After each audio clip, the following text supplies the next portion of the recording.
welcome to Pure Cringe. We press the rewind button on some of our favorite shows from Bravo's early days. Today is no exception. We are delving into the history of an incredibly long-running show. Heather, do you know how many seasons Southern Charm has? Oh, no. Well, it started in 2014, 11 years ago. There were 10 actual seasons of this show. Southern Charm has made it 10 seasons. It deserves our meager, at sometimes, respect. I will drink to that as well. So today's episode, this is a drinker. We're recording in the evening. Heather, what do you have there? I have myself a Modelo Especial with lime. It's very cute. Una cerveza. It is so cute. And I have rum chata with ice. I had to ask Maria what that was. And she answered me, and my way that I filed it away in my brain was alcoholic milk. Kind of. It is like alcoholic milk. It is like an eggnog, if an eggnog was made with like Malibu rum. It's very tropical. I have that as my alcoholic beverage, and I will be drinking anytime someone shows real Southern manners. Oh, when will you be drinking, Heather? You'll be pointing out that Southern Charm for us, Maria. Thank you so much. Now, I am going to be taking a sip of this lovely cerveza. If somebody drops a truth bomb, do they deliver the hard truth? Are they candid to the point of cringe? This is what I am going to be pointing out and what I'm going to be celebrating with a beautiful sip from my beer. I love that. That little bottle is so freaking cute, Heather. Well, thank you very much. I trust Heather to have just like cute alcohol as well. We've also bonded over our squishmallows. Yes. We're having quite an evening already, and we've just got started. We haven't even talked about Southern Charm yet. We're having a blasty. We're going to have to get to it because this episode is just chock full of Isn't it? I can't even categorize it. There was just at halfway through, I paused it. It was like, I'm only halfway through. I had the same thing. I kept looking at my notes thinking, how long have I been watching this episode? Did I fall asleep and am I now in the middle of the next episode? Just so much shit happened. I have so many notes. I will try not to be obnoxious, but there are so many things I think we both want to call out. Oh, so same. I can't promise I won't be obnoxious. So this is Southern Charm, Season 1, Episode 3. Do you know what it's called, Maria? It is. It's called In the Cups. In the Cups. And I will say, and I'm going to go out on a limb here, and I don't know what your take on this is, but it hit me right when I was watching the opening scene and throughout this entire episode. And I think I can say this even about Southern Charm today, which is I think Southern Charm has the best opening theme on Bravo. Also, the best interstitials. So the best like cuts from person to person with the like the like that like big band music and these great shots of Charleston at night or during the day. Everything is vibrant and beautiful. I don't know. What do you think? What are your thoughts on the theme? So Maria, are you saying that you are a fan of how this is like directed and produced? I actually am. I actually wrote best opening theme on Bravo until Vanderpump Rules. I did like the opening theme on Vanderpump Rules. In the first few seasons, I was like, I love this song. I think I actually downloaded it on iTunes, if I'm not mistaken. I think it's Dina Deadly. Well, it's interesting. You can see the different in musical intros between geographies with those two shows. Like one's very Hollywood rock and roll and the other 100%. One dramatic, and the other one it sounds very what I assume is music that I will hear like downtown on the streets of Charleston. So, you know, when the Saints come marching in all day. Well, I have to tell you, because while I was watching just the recap, so I make it a point to watch the recap on all of the shows because I'm usually doing about 10 things while I'm watching them. So I'm always like 50% paying attention. So it helps me catch up, and it also helps me figure out like what ones I was paying no attention to. And I will turn to Jeremy and I will say, I don't remember this. But like I had a big game of recap recall on this recap because it was just so funny. It's like it starts with Thomas Ravenel, T-Rav, and his sleazy campaign manager guy. That's how I wrote him down. Folks, yeah. And he's like, people are going to want to know about your personal life. And it cuts directly to the Scion scene on the porch at that party where he is talking about Kathryn Scion Dennis. scene. Yeah, talking about Kathryn Dennis and her family and his family. Then it cuts directly to the bedroom scene where they're laying in bed together and like, I didn't have a plan on bedding this woman, but my little head overrode my big head, and it's just disgusting and gross. Then essentially we see all of episode 2, like the Shep and Craig drama. We get to play through that. And then we get cut back to T-Rav and Danny and that awkward kiss and like that whole thing. And then we go back to episode 2. And then essentially it's like we get to see all the, will Shep and Craig ever be friends again? You know, it's just crazy. We hear the bro code thing. We see that everybody thinks that Shep is the bad guy. And then Shep in recap, he's almost like an evil, adorable genius. Like he's playing the, I didn't do anything wrong. Like, I don't understand why everybody's mad at me. Like, just an adorable angel. He's like a shuck and jive artist though, right? Absolutely. But, you know, that recap was like, this is what we're going to dive right back into. At least I hope. When they show me scenes from recaps nowadays, it's like this should be, it comes from the entire season now, not just the highlights of the previous episode. So it's like, okay.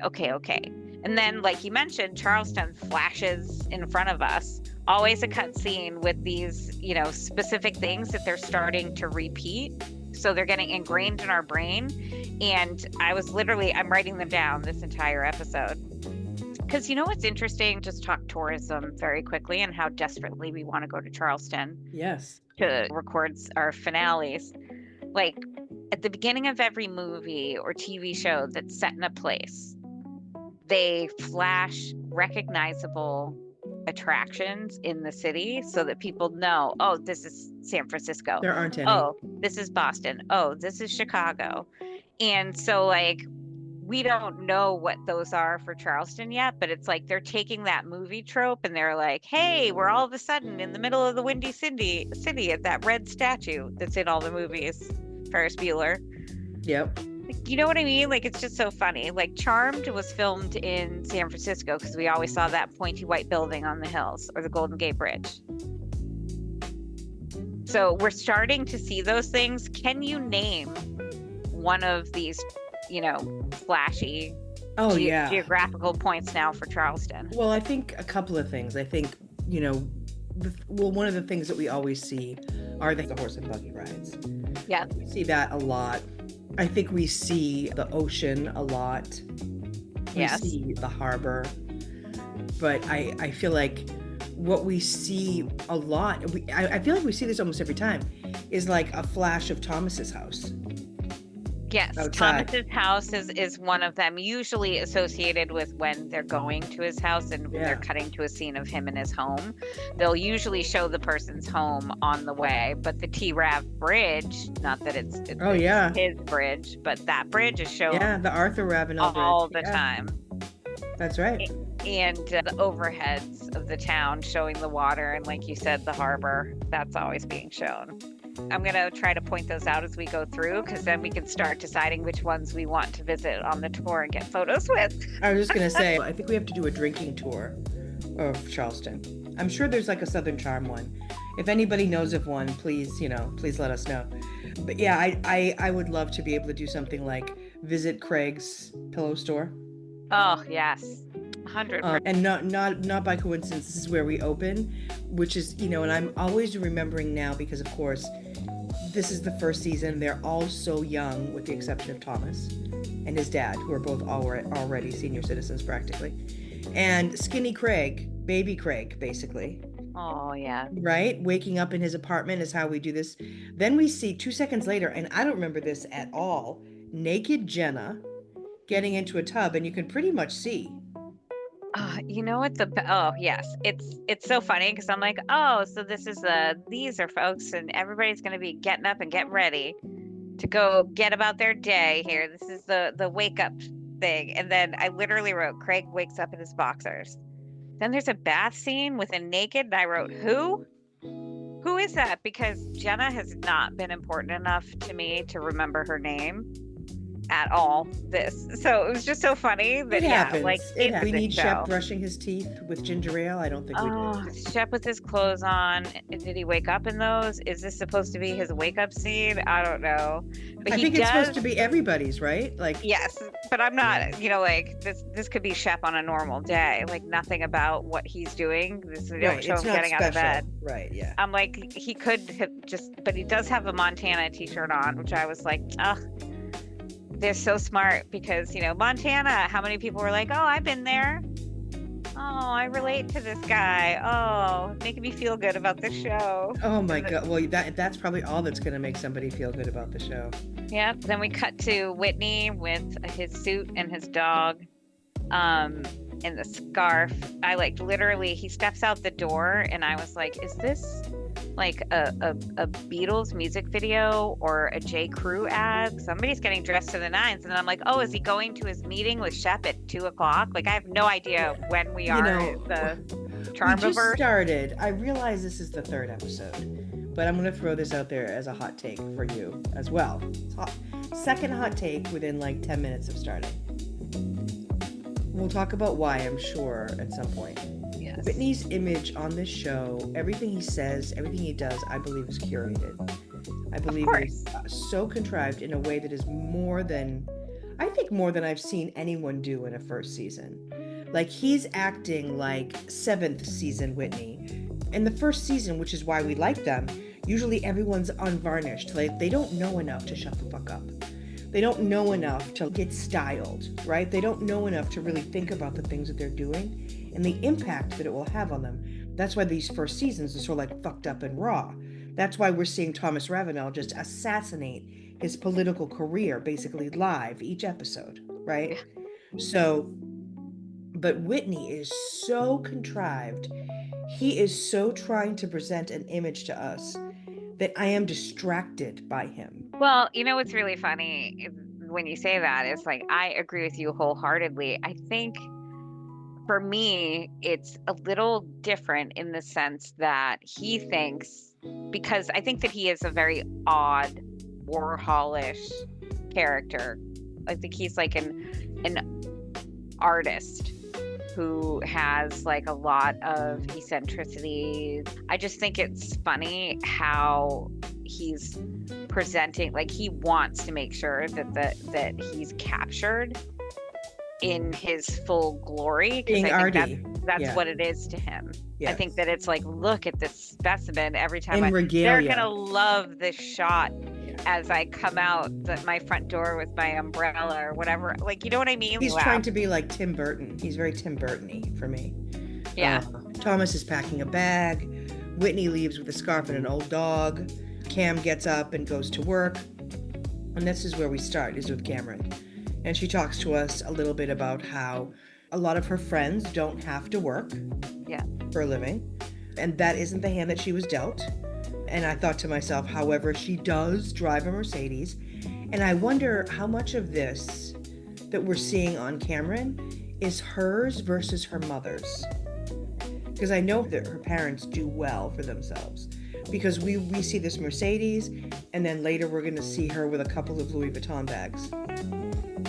Interesting. So I don't know. Like, it was funny when she was talking about how most of the people that she's around are trust fund babies, essentially, and they get all this money at 20 or 30, and she definitely has no money coming her way and doesn't live that lifestyle because she doesn't have that money, which I thought was funny because it's like, oh, who in this group has already gotten their money?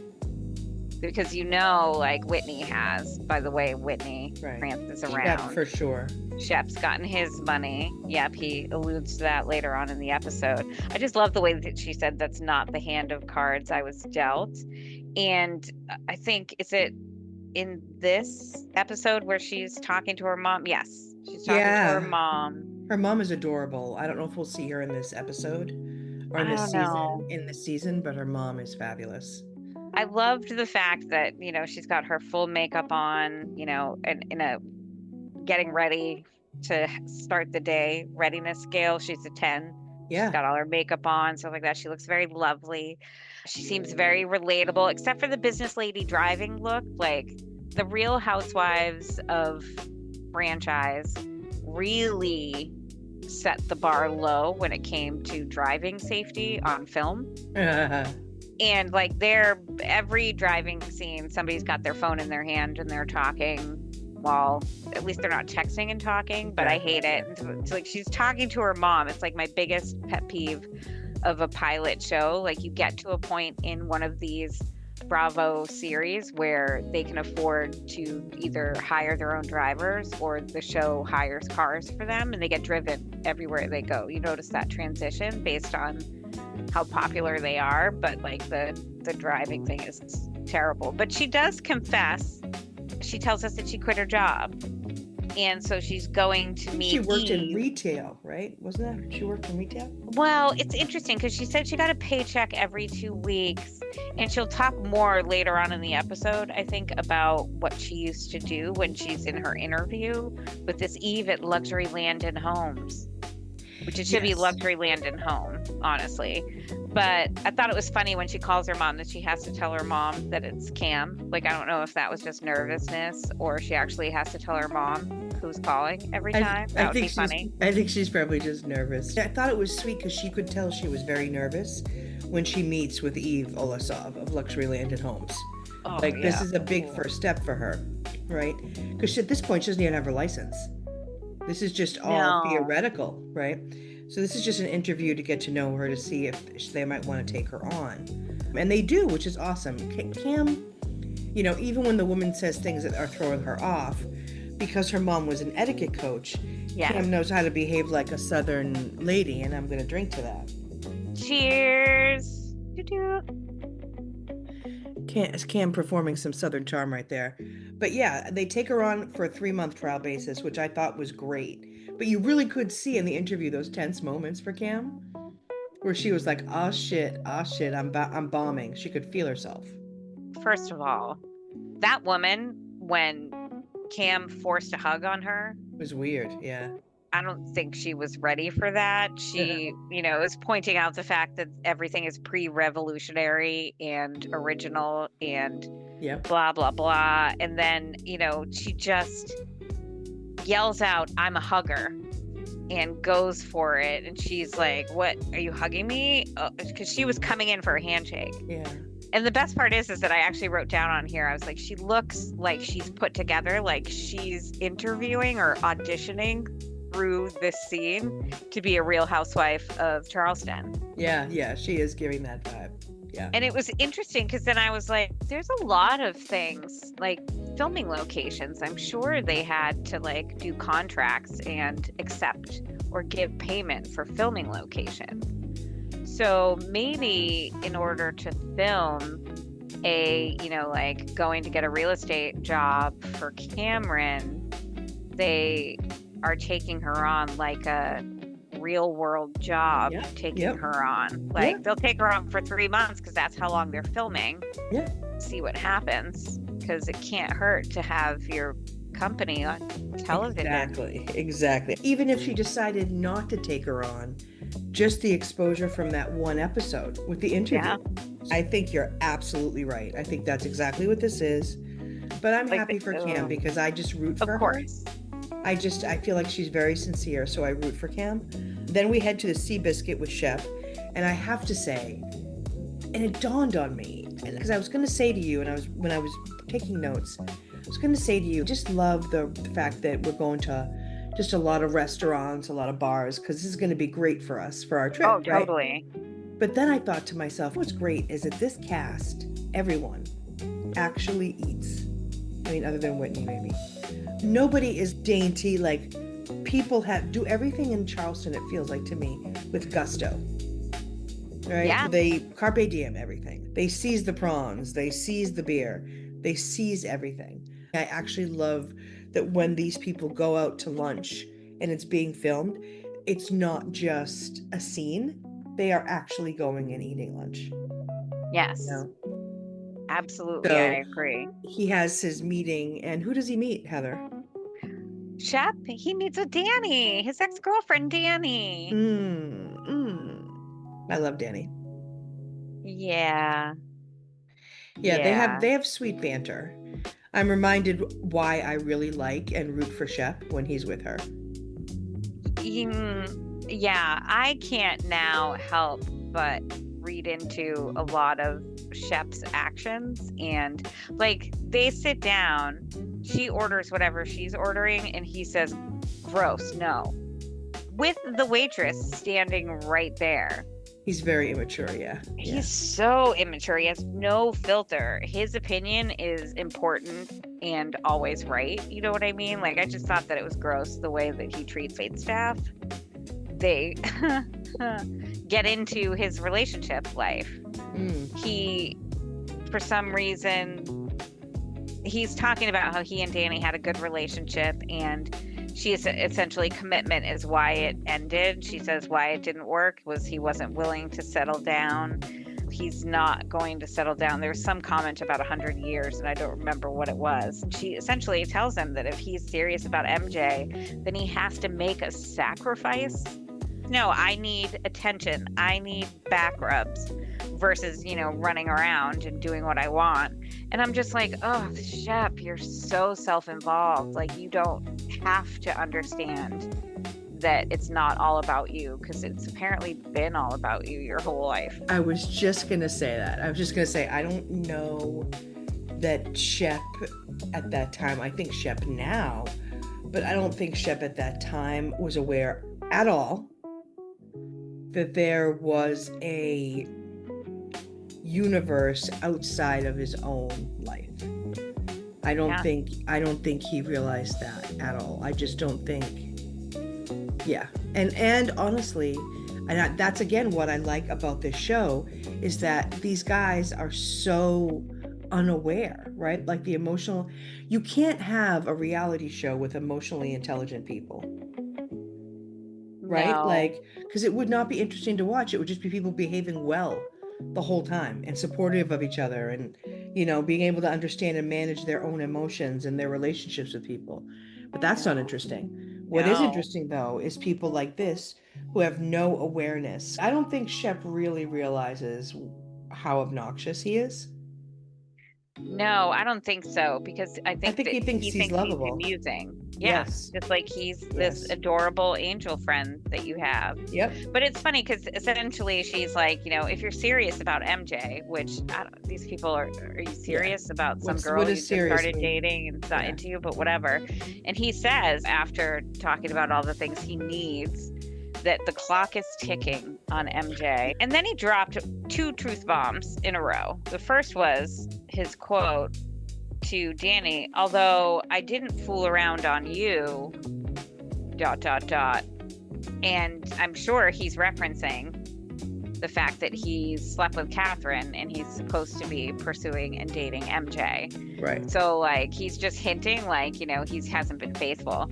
And he gives his first Shepism, or second truth bomb, which is men are about as faithful as their options. Yeah. Yep. Ugh. Yeah. God bless you. God bless you. Then thankfully we go to a cleaner and more civilized place, more citified, as Shep would say, to Thomas's house, where his French professor is over. He believes a Southern gentleman should be a man of the world, which translates to bilingual. Yeah, I'm like, what do you think makes a person of the world? Yeah, like I said, a Duolingo subscription, basically.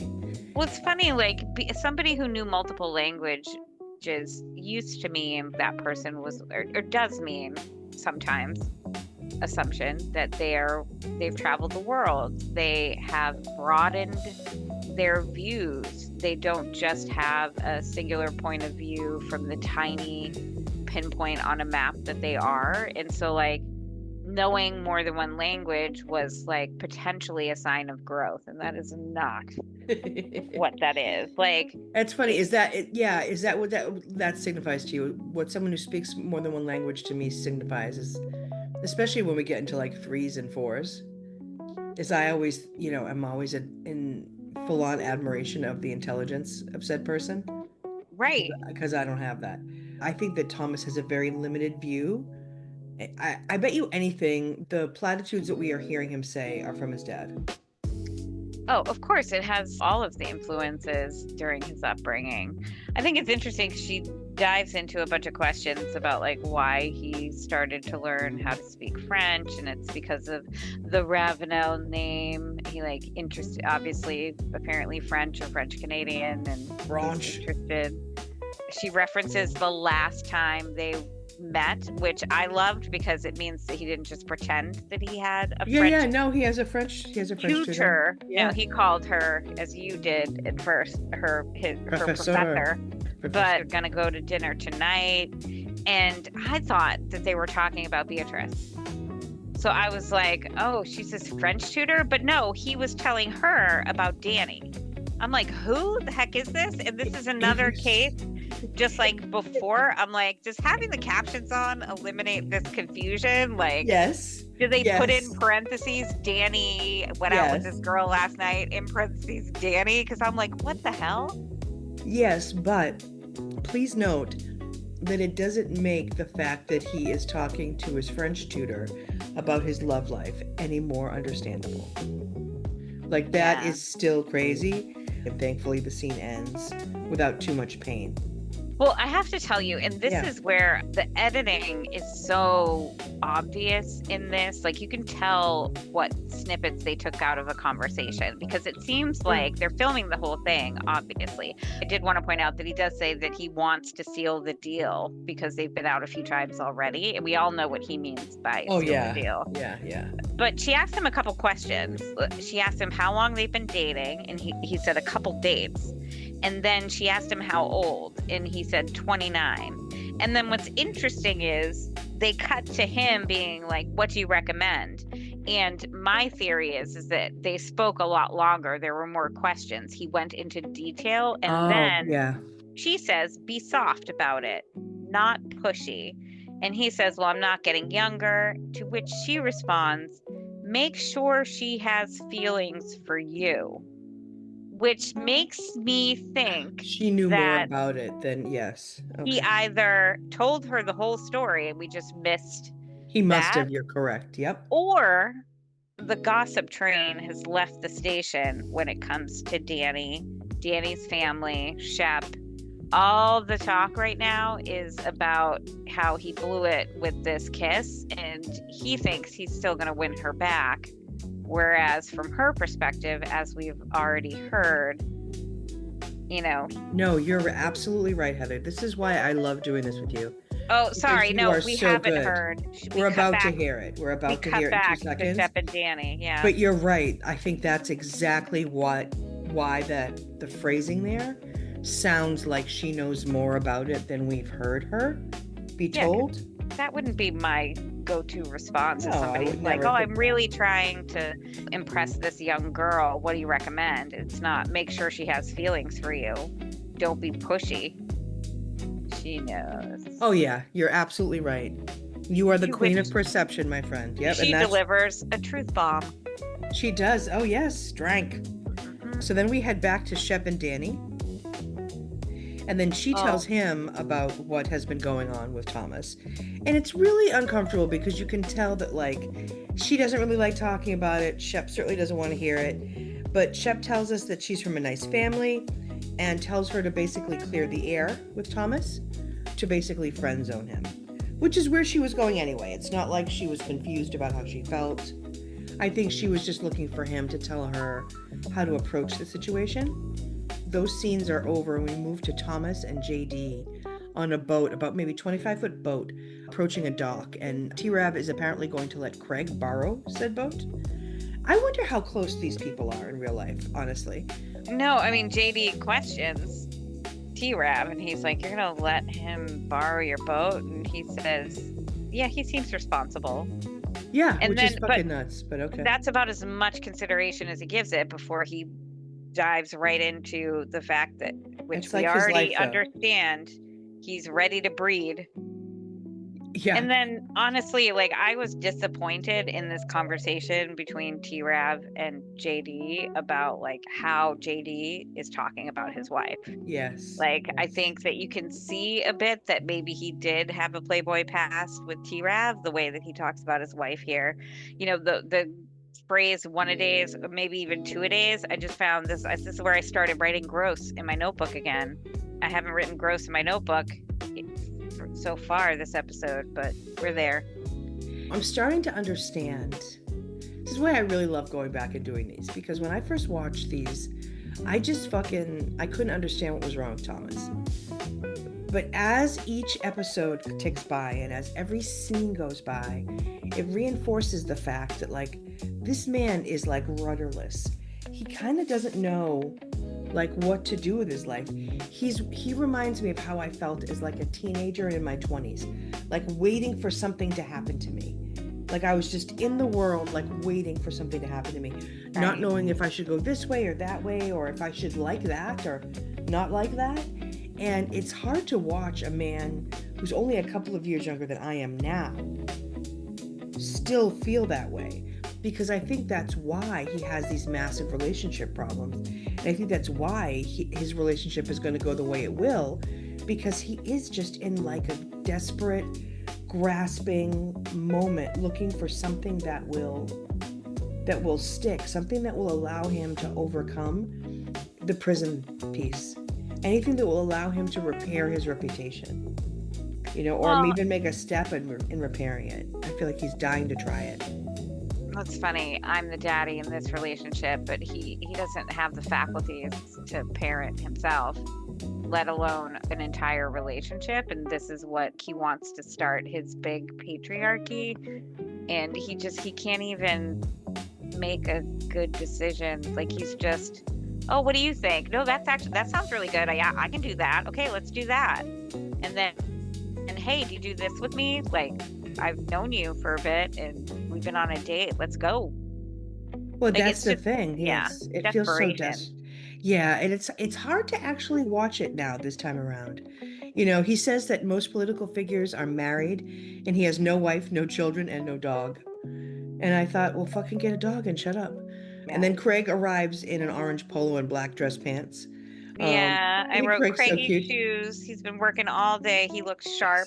So he cute. was in court, so he has a serious job, and this is these are the years of his life where he's supposed to be paying his dues at work, so he can play later, like JD and T-Rav. And he doesn't get that though. No, he doesn't understand, so he's trying to do it all at once. So they're like, hey, what are your intentions with this boat? Which again, I wrote gross 2 more times further down this page. Craig wants to know if the boat is going to increase his chances. It was scoring with the ladies. T-Rav, he uses that phrase again. I know. And then he told Thomas Ravenel and JD about Shep and Kathryn Dennis handing out those truth bombs to people who were unsuspecting and didn't realize that the girl that they slept with just, I don't know, 7 days ago. I'm assuming this has been like, what? Well, he did know. So Thomas actually says he knows that Craig is talking about Kathryn, but doesn't mention his night with her. Craig, though, has no idea that Thomas knows until he thinks that he's revealing info. He's spilling tea. And T-Rav is not dropping his truth bomb. He's like, I'll just keep this to myself. He doesn't care. He and Shep are both very good at that. Yeah, Craig is very whiny. You know, that's how he is when he was this young. He was just really whiny. Like, he just says the same thing over and over again until finally, like, one of the guys corrects him. This is literally what happens every season. It's interesting when you're introduced to an already formed team, Maria, and you come in and we're all friends here, and then you try to gain sympathy against a member of an already formed team with other members of that team. Do you think you're going to get far? This is another sign of his lack of emotional intelligence. He doesn't have the ability to manage relationships at a high level. Certainly not like under scrutiny. Like, my relationships might not pass scrutiny, but Craig's certainly do not. And he is on television where people are really scrutinizing. So I think that's part of the problem, is that he just doesn't have those skills. you know? Would your relationships pass a Coldplay Kiss Cam? I'm not cheating on anyone with anyone, so yes. Yes. Okay, Yeah, see, look, then you're good there. it's genuine. It's genuine. And I get it. It's funny to me that the way these guys treat these women are like objet, right? Like, and so it's evident again. Thomas doubles down on it right after we hear Craig, because then he says he's moved on and now he's looking at Danny. Yeah, Oh, and okay, this good. is one Like of those he's, you know, things. He's tried Kathryn Dennis out, found her wanting, and he's now moved on to a more sophisticated, higher level higher lady model. Yeah. who is at the correct point in her life. He's just so focused on Danny, he doesn't understand that Danny's not focused on him. So yeah, so we essentially cut then right to him practicing being gross. I have to stop you because I missed an opportunity to drink, which is when he doesn't mention anything, because he says a Southern gentleman doesn't discuss such matters. Oh, doesn't discuss such matters. You are correct. I am actually, there's truth bombs coming up, so I have to grab a Modelo drink. They take the boat out. Oh yeah, he gets his lesson, which cracks me up. And then they go back to Thomas's house, and we see that he's practicing French in the mirror before his date with Danny. Yeah, I wrote practicing being gross, getting ready. Well, you know what's funny is I took French in high school, and I tried during the pandemic for a resurgence with Duolingo, but fuck that shit. And there are a few French phrases that I remember, and one of them is mal à la tête, which is I have a headache, which I would say that to him the entire time. He gives me a headache, and they haven't even started yet. But so then Fred stares his way out the door. Like he really does. And it dawned on me, the way that any woman or any person with half a brain would know that Danny is not interested in Thomas is that you tell, and I'll tell you if that's what I wrote down. Raised your hand in the fucking chat. I did raise my hand. I was like, I know. That she allows herself to look bedraggled and soaking wet when she shows up. Oh, like, you know what? That wasn't what was my yours? answer. What was yours? Although I agree, she didn't put in the Cameron at the beginning of the episode 10 for effort. Yeah. She doesn't let him pick her up. She meets him there. Oh, right. That as well. And you know that this is the night that he's going to try his best. He's never had to work this hard for a girl. He's going to sweep her off her feet tonight. And I just kept writing gross. Yeah, I called it the douching. I called it the douching. You know, it's like a horror movie, but about like a dirty old bastard who like is constantly like being inappropriate with younger women. It's the douching. So he admires her statement necklace, as do I. I'm very interested in all the statement necklaces in this show. Has to touch it, is like a moron with that. Then he asked for consent first. He did. It's which the only time. I feel like is the only time that anyone in this episode has asked for ever consent do that, to do anything. It sounded awkward coming out of his mouth because it was. Then he asks her about their awkward moment after JD's barbecue. And so they do like a little package of that. And he said he was hoping that they weren't going to talk about it. I wrote down that she asked him, what are your thoughts after Sunday? Oh, then maybe I was right the first time. Yeah, because she asked him about their awkward moment. Yeah. And so the fact she says Sunday means that it can be no more than 6 days since that barbecue. Yep. Because otherwise we would put last Sunday or whatever. We wouldn't reference it as Sunday. Then he says, "Oh, our little thing there," and she says that they're friends. She makes it very clear that they're just friends.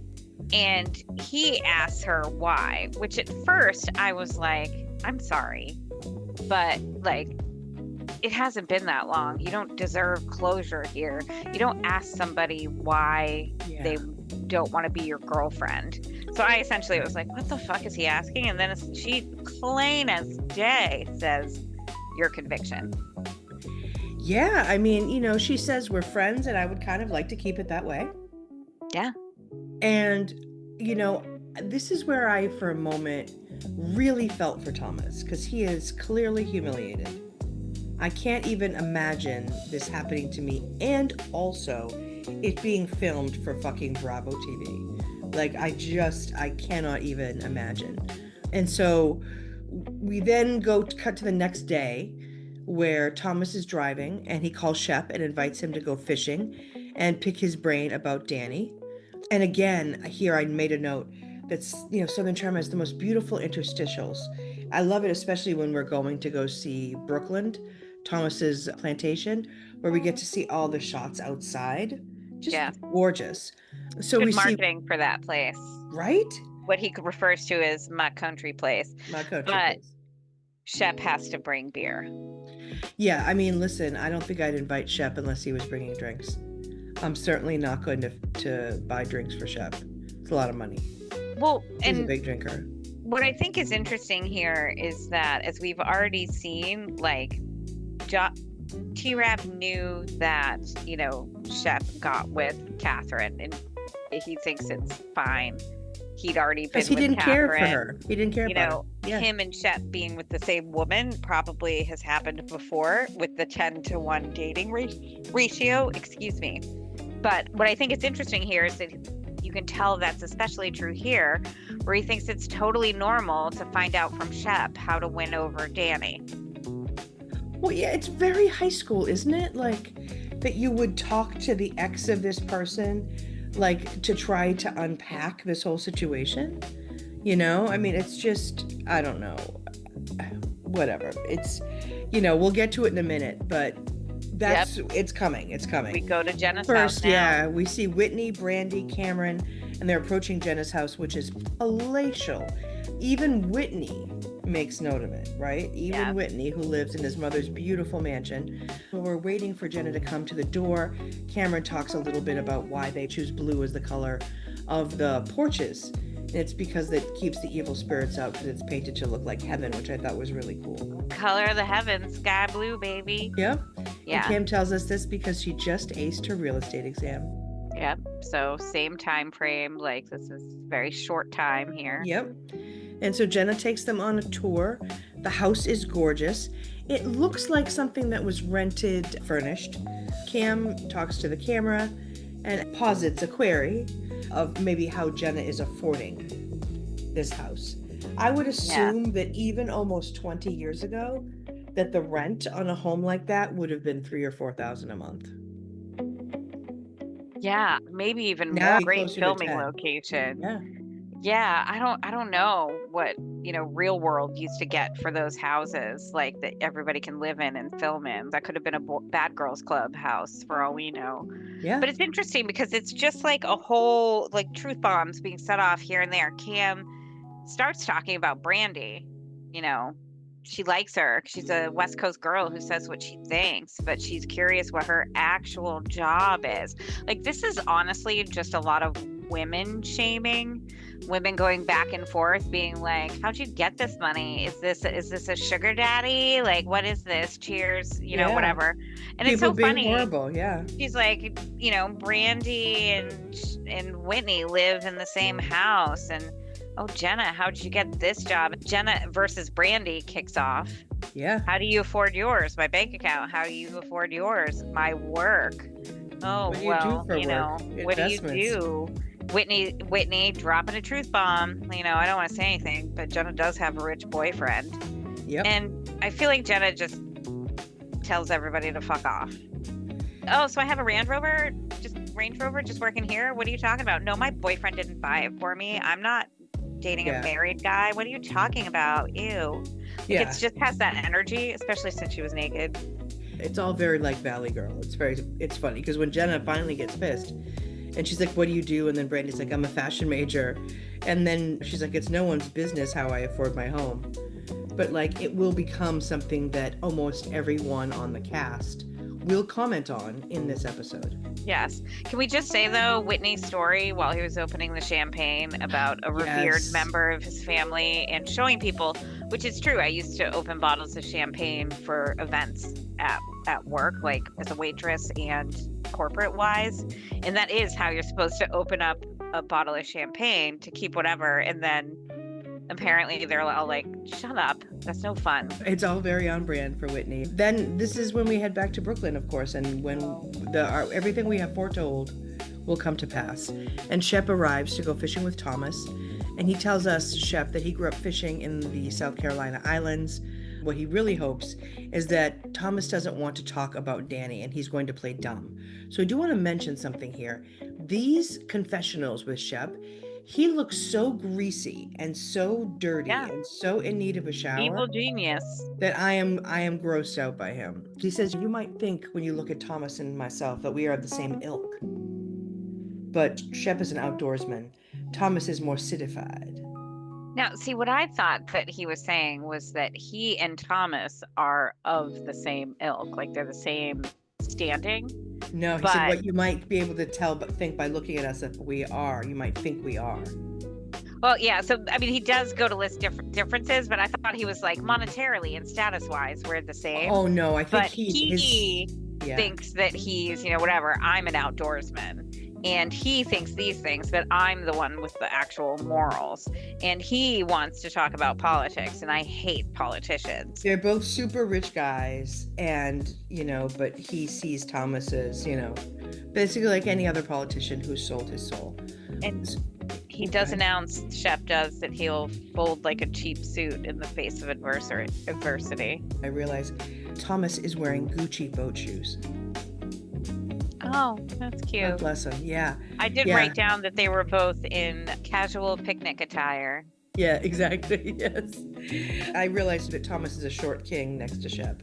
They discuss Thomas getting in trouble in Charleston and how maybe he should stay out of town, spend more time in Brooklyn. And that's when, Thomas is like whining about his legal issues, talking about, what happened to him. And can you believe that Danny doesn't want to date me because I have a felony? Exactly. He brings up, of course, Danny's rejection, and Shep actually acknowledges it, even though he said he wasn't going to. And that's where I feel like Shep will tell it to you straight, even though his viewpoint is viewed. He'll be like, listen, let's just say the thing. Well, because usually he gets I told her to walk away. Yeah. You have to consider her choice to consent to that type of scrutiny. That's not for her and her family. And he tries to convince T-Rab that he can't come back from what he's been through, that unfortunately the perception of him isn't going to recover. Yeah. But then he does say that he'll vote for him. It wouldn't stop me from being friends with or dating someone, but I get it, And when Shep is asked for his take, specifically by Thomas, he says what I think we all recognize, which is, does it matter on a national scale? Not so much. Does it matter, though, in South Carolina? Clearly it matters in South Carolina. I agree with Shep in the sense that I think that Thomas thinking that he could go back into public service is noble, if a bit far-fetched. We now cut to just a weird little filler scene, which is Patricia's palatial bathroom. So many mirrors. Oh, you mean Lisa Vanderpump of the Real Housewives of Charleston? Yes. Also a phone intercom system from 1990. Very cool. She's putting on her makeup as Robert comes upstairs with a huge box. Yes, Lisa Vanderpump and her chef only. Yeah, this is my kind of unboxing, I'll tell you. Oh yeah. It's a pale pink alligator Birkin, which is like the most rare Birkin. For those of you who may not know, that is a handbag. It is. That purse probably goes for about $25,000 or $30,000. I'm sure. And it's gorgeous. And she also pulls out a beautiful pink-handled .38 caliber pistol. Yes, matching accessory to go with her pink Birkin. As you would.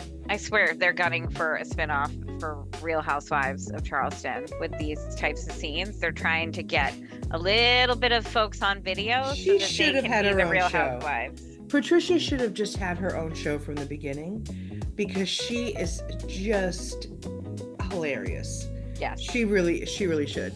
We move to the next scene, which is Jenna in her car talking to Craig on the phone in her hand. And she's asking him to her pool party.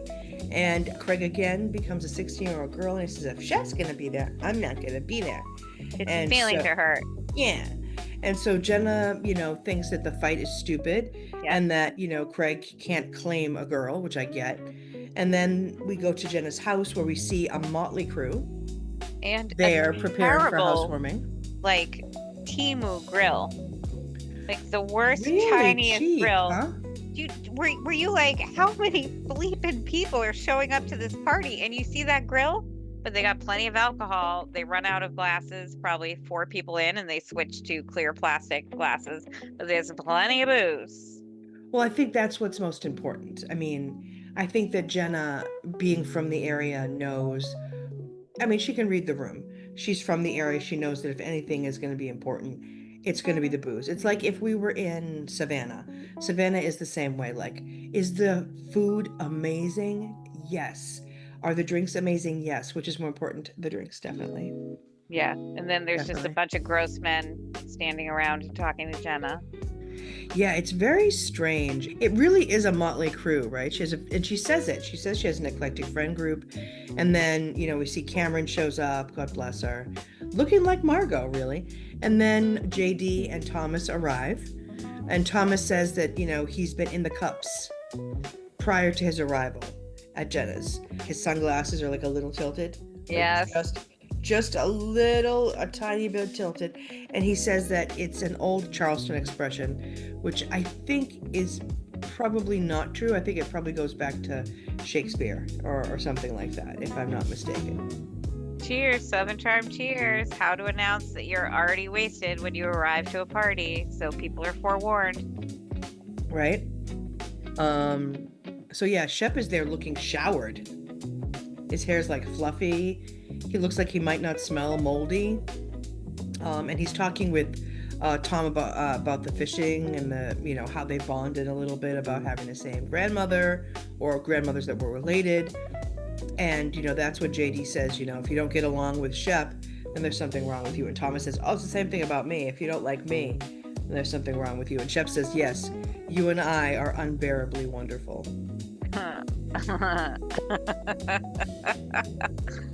Oh, dude, that's like conversation that you don't pay attention to during when you're not watching with captions on. I love that so much. Well, that's what I had that's the thing, like the captions clue me in on so much that I think I would lose, especially in this show. And I'm dying to know if other people are going to have the same issues. So please, when these are posted, please let us know under the Instagram post for this particular episode. If you guys also struggle when these folks are obliterated, the more drunk these people are, the harder I find it is to follow what is being said. So that is why, for me, I feel like with Southern Charm, I mean, it's not a different language, but like In the Cups is kind of a different language. Like you do need the translation. I love it. It's just interesting because if you're just watching for fun, not for content, then you can let the producer and the director and the writer take you on the trip that they want to go, like a soap opera. We feel that reality TV needs to be like a soap opera. And so this one's really turning out to be a doozy of a soap opera. But watching for content, these tiny conversations, and like they edited it so down to fit as much as they could in, that honestly, like you have to go back and watch it a few times. And I kind of wish I was still on the train of just watching one time through and being like, oh, haha, that was fun. Versus like, wait, what did you say? Because case in point, they show up, Danny arrives to the party, and it's going to go down. Either she's going to tell T-Rav to buzz off, or she's going to tell T-Rav that she's reconsidered it and she wants to be his girlfriend. Yep. Despite what her family may say. Yeah, I was worried it was going to be that the first time I saw it, actually. Well, it's funny because it's like Shep and T-Rav show up at the exact same time, and Shep is like fake beating up Tom Ravenel in front of Danny and like pushing him away, like, and then they cut right from there to T-Rav dancing with Cameron and almost dropping her. And now it's like obvious. Cups. Yeah, he's obliterated. He's gropey drunk. Like he thinks he's at the stage of drunk where it's okay to like put your hands all over women, which I don't enjoy. Yeah, and then he hits on this poor girl who has the misfortune of merely walking past him, seeking a little bit of validation. Yep. And so literally what he says, and this is just a couple of things that I wrote, because after a while I can't write down everything Thomas says because I get annoyed. Mm-hmm. So one thing that he said was, do you like to be entertained? Which actually cracked me up a little bit. and then I would like to be into you right now. Yeah, well, he'd like to be into anything right now, so he's like, Yes, this you're poor good. girl. This Okay. poor girl. Yeah, I mean, Greasy Shep now also comments on how Jenna pays rent. Yeah, I'm so curious how Jenna pays rent, which by the way, when the girl's like, "Oh, I gotta go play with my phone. I'll be back." I said that he wrote down that he gave her the kiss of drunk. Yeah, he's obliterated. Yeah, I mean, Whitney arrives with Kathryn, and we Oh, realize this was the now he has also been fucking her. this is amazing. It goes to him mumbling through an explanation. He's like, well, met her at my pool party. We hung around. Basically, she was like, are you going to this party? And I was like, yeah, come with me. And I'm like, what? And then he, like, almost to deflect, they cut to a scene of him asking Jenna how she got such a large group of Charleston A-listers on such short notice, which is an obvious jab. Yes, agree. So he's just making fun of the folks at Jenna's party, which includes his friends. But yeah, so essentially it's obvious That he's been they're messing around. Oh yeah. But it cracks me up because when he shows up, everyone's like, JD's like, Johnny Cash. And then Shep says that he dresses like a Muslim woman at every pool party, which I thought was... Oh yeah. And I was like, no, he just dresses like, dark faced Bob Dylan at everything. He's like, what's his name? Robert Smith from The Cure. Yeah. The Wallflowers lead singer. Let's just start. Yeah, Jacob Dylan. Keep naming. Whitney says that the guests are a mix of surfers, stoners, and anyone who wants to drink for free. So that's his little dig, right? Yeah. Then Shep, of course, proving he's an outdoorsman, is pissing in the corner. T-Rav notices Kathryn is there, and he slurs over to her. Oh, so and then he's literally drunk. calling after her, Kathryn Calhoun Dennis, and you know what he's thinking? The scion of two major Southern families. Are you evading? And I was like, oh my God, he means avoiding. I fucking died. I was like, I love him. And she seems pissed. And so she's like, I haven't seen you in forever. And then T-Rab tells us it's been 2 to 3 weeks since they hooked up. So in those 2 to 3 weeks, she has fucked Shep and Whitney. Okay? Yes. That is not, we're not going to, she very much so, I think, as we'll find out shortly through the captions, thought that, her and T-Rav's hookup was more meaningful. Thomas is a fucking shyster, you know what I mean? Well, and we knew his theme this whole entire time has been what? He needs to find a wife. Yeah, and he's on get married. He needs to have speed. a bunch of kids. He needs to procreate. He's got to do it now. No reason, as he's been saying it in front of Danny, and as we painfully watched, we've seen all of their courtship so far. I'm going to assume his courtship of Kathryn looked exactly the same. Oh, I'm sure that's just his vibe, right? As he comes on too strong. And so, he asks if she's been thinking about him. She says no, and he says he's been thinking about her a little bit. And then she says, no, you haven't. And then he finally realizes she's pissed. And so Thomas says, is everything cool with you? And she says, everything is perfect. Trust me. And then Thomas asks if there's anything he needs to know about. And then I wrote, which we find out later, did they have unprotected sex? And because I got confused, and then so did T-Rav. I assumed that he meant that, she slept with Shep, because now everybody knows. No, is there something I need to know about? Like that you slept with Shep? Yes, but we'll get to. Yeah. And you don't know how they're editing it either, eh? No, that's how I read that, because the way that he said that, because he doesn't give a shit who she sleeps with, because he doesn't like her until now. Him might want the fight, though. Yeah. So Kathryn says, we can leave it at that because you did. And then T-Rav says, did something happen? And then Kathryn says, yeah. And then he says, let's talk. And that's when she starts going through the passion of Kathryn. I am a good person, okay? I'm not one of these girls that don't care. And he's like, I didn't realize. And she's like, you hurt me. I thought you were genuine. And it sounds like, according to her, that he put her in the position of possibly getting pregnant because they had unprotected sex. Because then he pursued other girls. I hate to say it, but she's been with Shep and Whitney since then as well. So does she really have a leg to stand on here about this? I don't think that anybody who's looking at other folks and what they're doing to them take into account their own behavior. You can be a villain and a victim all at the same time in these cases. I mean, it's crazeballs. Everything she says to Thomas, I feel like she's already doing herself. And, this is when they sort of like scoot out together. Well, I thought it was funny because you didn't mention it, but I heard her, like, she said back to him, yeah, you left it at that. Like, which to Yeah. me means like We can he leave it then at that because ghosted you her. did. Yes, He yes. ghosted her. She's, Yep.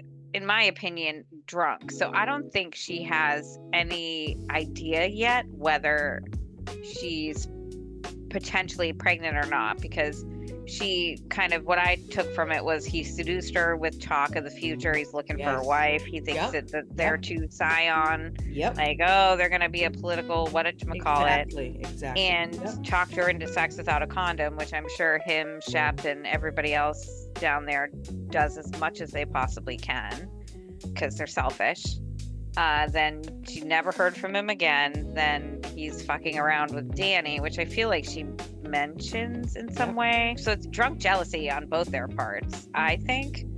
But what's interesting is that, like, Shep, I feel like it's obvious that he's just casual sex. Nobody's like, if you want to go hook up with Shep, just take a number. He'll get around to you eventually. Yes. Yeah. And I'm guessing that she felt, and this is just me projecting onto her, like she felt like something was going to happen with T-Rav. She was potentially the future Mrs. Thomas Ravenel based on the way he was talking.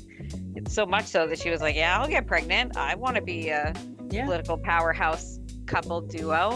And then she didn't hear jack crap from him. So she was dating or hanging out with Craig. And then Shep was a easy, whatchamacallit, like I think I mentioned the last time, a chick that's bouncing around looking for like the future Mr.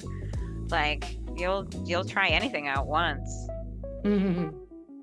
I think that they went into it and she was at a disadvantage to him, and I think he definitely took advantage of her. I'm not sure. Like I think everything he said he would have said to anyone else. Yes, but there's definitely a question now of, is she pregnant? Yeah, absolutely. That's the cliffhanger that we're left with at the end of this episode. Dun, dun, dun, dun. Yes, which brings us to our categories. So let us begin where all things begin, which is, what were they wearing? What were they wearing? Oh my god. Oh my god, what was she wearing? I will start my fashion fave. I actually really liked Thomas's shoes. They're just sort of the old-fashioned Gucci pattern. Really like it. Very classic. If he wasn't so tiny, I think he was cute, but he's very short in like a Tom Cruise kind of way. Huh. I liked all of the fashion that I saw from the gentlemen this episode. I liked both T-Rav jumping out like Fred Astaire, singing in the rain. I don't know what one that was, but I thought Whitney's outfit was super cute. I'm giving it up to the boys putting their scarves on and their layers and everything else in this one. Yeah, they were dandies this episode. I love that. Totally.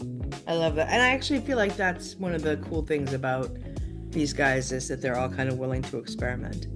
Number 2, wish we were there. Of course, that's where we talk about a location from the episode that we wish we were at with the cast. I have to say, I would love to be a fly in the wall on the boat with Thomas and Shep. Like, because of course it's so edited, right?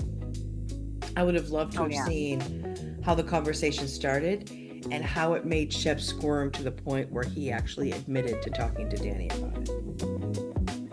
Yeah, I don't know. I think Shep's playing a little bit with like, who am I? What should my role be in this television program? You know what I mean? Like, I just don't. He's trying to Richard Hatchett in Survivor. He's trying to play angles. Yes, like he's just so. He can't just enjoy it. He has to manipulate it. No. How about you? Yeah. What about you for a location?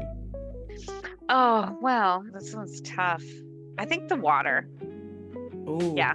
I think being on a boat at a dock, Yeah. going out, like just being at a boat was more on the water. Because I mean, like like if they have a booze cruise, I totally want to go on it.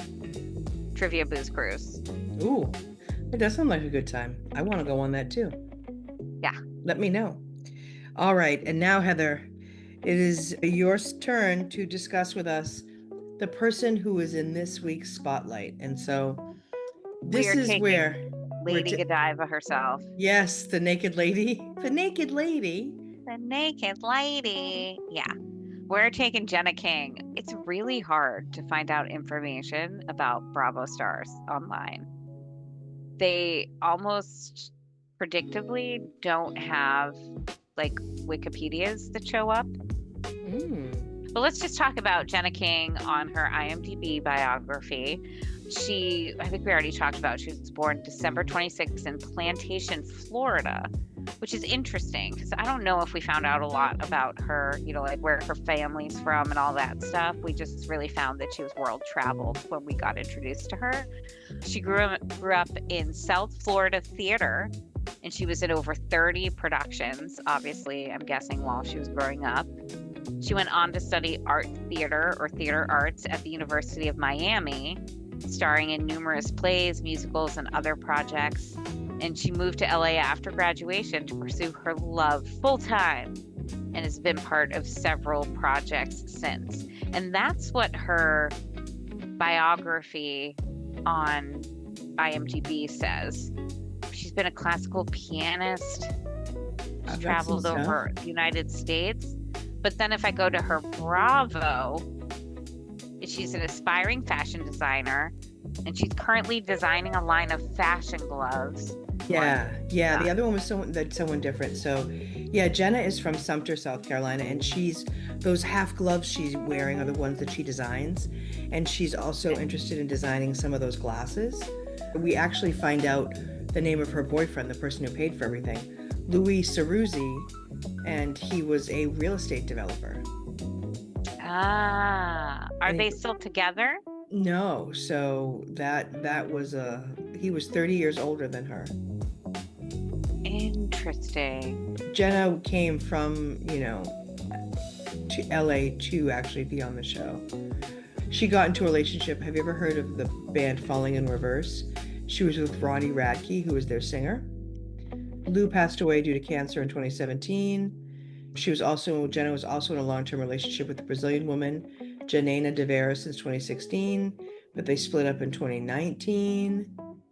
Oh, well, that's so interesting. What I find interesting is that when you're talking about these folks, like she's got this giant big place, and she had her, like, I forget what they called it, like a mini Mercedes or whatever that Whitney was making fun of. And it seems like Starter Mercedes. She comes from money, but it just says here, her father. Yeah, he was in the Air Force. Country girl. He was a retired military pilot in the Air Force for 20 years. You don't get millions from that. No. And her mother was a rescuer to orphan animals. Yeah. Again, not something. And she went to college at Trident Technical College in North Charleston. So, like, she wasn't sent off to boarding school. No.